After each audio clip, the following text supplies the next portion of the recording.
እስኪ ሚስቶቻችሁ የሚያስቸግሯችሁ እጃችሁን አውጡ ተባለ። ያንዴ ኡስታዝ ታሪክ ነው። መስጊድ ውስጥ ሰላት ተሰገደና ልክ ሰላቱ እንዳለቀ እስኪ ሚስቶቻችሁ የሚያስቸግሯችሁ እጃችሁን አውጡ ተባለ። እና እሳቸው ሲናገሩ በጣም ነው በቃ ሳኩኝም በጣም ነው እንባዬም የመጣው። እና እስኪ ሚስቶቻችሁ የሚያስቸግሯችሁ እጃችሁን አውጡ ሲባል ሁሉም ሰው አወጣ።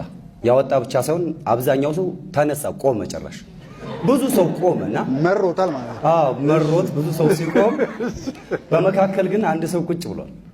ማሻአላህ የርሶ ሚስት በጣም ሷሊህና ጸባየኛ ናት ማለት ነው። እስኪ ስለ ሚስቶት ስለ ባለቤቱ ታሪክ ይንገሩን ሲባል የተቀመጡት ሁሉም ቆመዋል። እሺ የተቀመጡት ግን ምን አይነት ሚስት ቢኖሩት ነው እስኪ ንገሩን ስለ ሚስቶ ሲባል፣ ኧረ ኡስታዝ እግሬን ሰብራኝ እኮ መነሳት አቅቶኝ ነው።